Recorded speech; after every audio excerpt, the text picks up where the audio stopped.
12 subject Hindi section 1 गद्य विभाग के आईएमपी क्वेश्चन का सॉल्यूशन के साथ बताती हूँ। स्टैंडर्ड 12 कान्य के साथ कौन विराजमान है? कान्य के साथ कौन विराजमान है?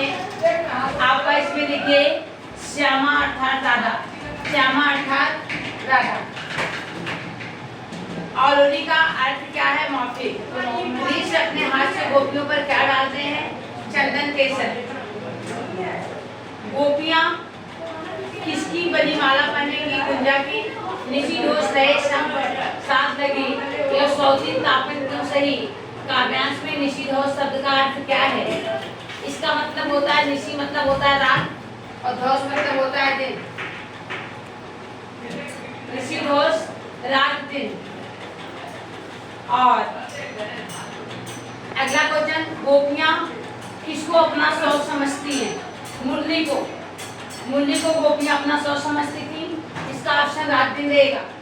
काल भय बस बांसुरी के, अब तो व्रत में बांसुरी रहेगी, कौन इसको चाहेगा?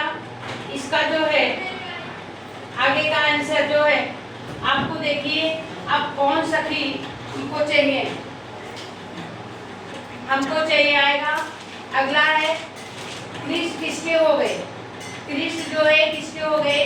कृष्ण बांसुरी के हो गए। कृष्ण बांसुरी के हो गए। और बालक भरत का सहचर कौन था? बालक भरत का सहचर शिशु सिंह था। भारत संज्ञा पड़ी, सिंह सभी सहचर हुए इसी वीर भूमि की। तो मैं आप लोगों को सामने देखिए इंपॉर्टेंट क्वेश्चन डाली हूँ। विभाग बी का शिशु सिंह के साथ कौन खेल रहा था? शिशु सिंह के साथ बालक भरत खेल रहा था। शिशु सिंह के साथ कौन पढ़ रहा था? शिशु सिंह के साथ बालक भरत पढ़ रहा था। अगला क्वेश्चन है, बालक किसके आश्रम में पढ़ रहा था? बालक किसके आश्रम में पढ़ रहा था?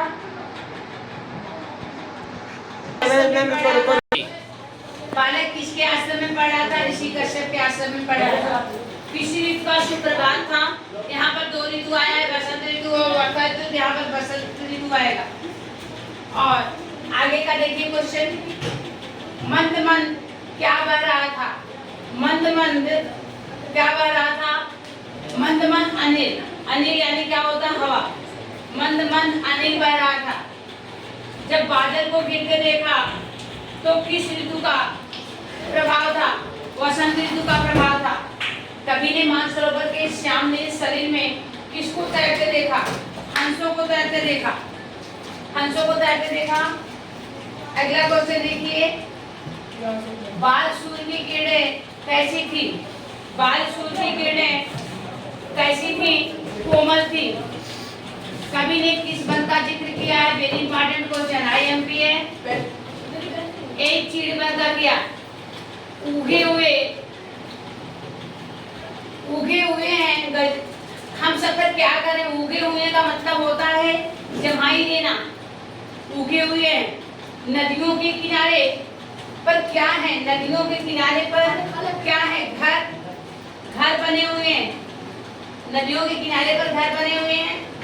और अगला देखिए, कवि ने झुनझुना किसे कहा है? जो अपनी बातों को खुद नहीं कर पाता, कवि ने उसको झुनझुना कहा है। स्वयं को, स्वयं यानी अपने आप को कवि ने क्या कहा है? झुनझुना कहा गया है। अपनी बातों को जो लोग कर नहीं पाते उसको झुनझुना कहा जाता है। दरख्तों के तने कैसे हैं? नाजुक हैं। दरख्तों के तने नाजुक यानी कोमल हैं। और आगे का क्वेश्चन है, जो बीत गई सो बात गई। जो बीत गई सो बात गई, इसमें क्या था? आगे क्या आएगा? जो बीत गई सो बात गई। हरिवंश राय बच्चन का है, ये भी आईएमपी है। कब अंबर शोक मनाता है? जो बीत गई सो बात गई। मतलब आपको बीते हुए दिनों को याद करके पछताना नहीं चाहिए। लघु जीवन लेकर आए हैं। लघु जीवन लेकर आए हैं। इसमें आएगा वह टूट गया तो टूट गया। मतलब हम लघु जीवन का मतलब होता है हम छोटा जीवन लेकर आए हैं। हमको अगर हमारी लाइफ में कोई दुख तकलीफ आता है हमको उसके लिए परेशान नहीं होना चाहिए। यहाँ का प्याले टूटाई करते हैं। चक्रवर्ती सम्राट कौन है?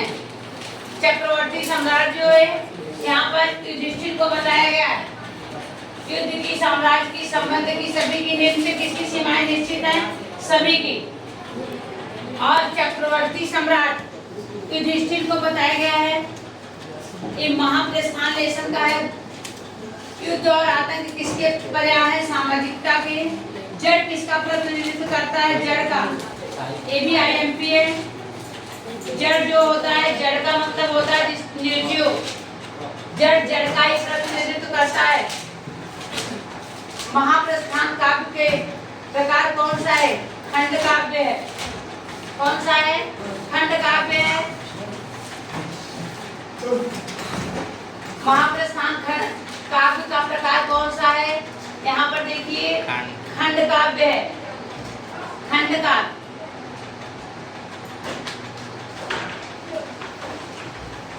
कवि ने चिट्ठी की तुलना किससे की है? परकटे पंछी से की है। जैसे परकटा पंछी और फड़फड़ाता था, उसी प्रकार से किया है। बहिरंग बेनाम चिट्ठियां के लेखक कौन है? रामदरस मिश्र। रामदरस मिश्र जी हैं।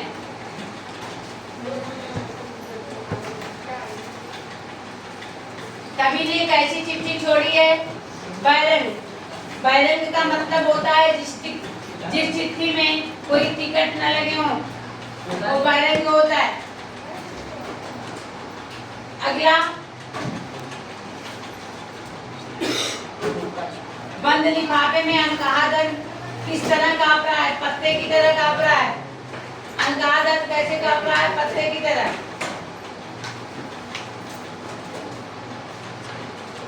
बहिरंग बेनाम चिट्ठियां कौन नहीं है? उसका कोई वारिस नहीं है। डाकिया दर दर लेकर क्या घूम रहा है? बहिरंग बेनाम चिट्ठियां लेकर घूम रहा है। डाकिया दर दर क्या लेकर घूम रहा है? बहिरंग बेनाम चिट्ठियां। खारिज बनकर कभी कहाँ बसेरा करना चाहता है? पीपल के वृक्ष पर। दीदी यदि नहीं है तो कभी क्या बनना चाहता है? दीदी यदि नदी है तो कभी क्या बनना चाहता है? मछली। मछली अधिकांशतः नदियों में रहती हैं। दीदी भाई के लिए क्या सामान रखती हैं? गुड्डे। दीदी भाई के लिए गुड्डे रखते हैं। इसी प्रकार से इसमें देखिए बहुत सारे इंपॉर्टेंट क्वेश्चंस मैंने विभाग डी के डाले हैं। खारिज किस रंग की चिड़िया है? हरे रंग की। मेहमान बनकर कौन आते हैं? हारिज। कैसा पक्षी अपना घोंसला नहीं बनाते हैं? हारिज। खारिज जो होता है बहुत बढ़िया प्रकार का पक्षी होता है। वह हाथ में अपने पाँव की लकड़ी लेकर चलता है। कैलेंडर को देखकर कभी को क्या याद आती है? रोज की दिनचर्या। Very important questions. रोज की दिनचर्या। कभी घर से निकलकर कहाँ जाना चाहता है? दफ्तर। दफ्तर का मतलब होता है ऑफिस जाना चाहता है। कभी किसकी आस में इंतजार करते हैं? सुबह की। हरितमा शब्द का अर्थ क्या है? रोशनी। IMP क्वेश्चन है। कवि के जीवन में कहीं क्या नहीं लगता? नयापन। निम्नलिखित प्रश्नों के उत्तर एक वाक्य में लिखिए। कृष्ण किस राग में गीत गा रहे हैं? वेरी इंपॉर्टेंट क्वेश्चन है। धमार एक होता है धमार राग। कृष्ण धमार राग में गीत गा रहे हैं। कृष्ण के साथ कौन विराजमान है? राधा और गोपियां। मीरा को आने के लिए क्या कहा? मीरा को कृष्ण ने आने के लिए कहा। कृष्ण को किसने मोह लिया? बांसुरी ने। कवित शब्द का अर्थ क्या है? सवैया।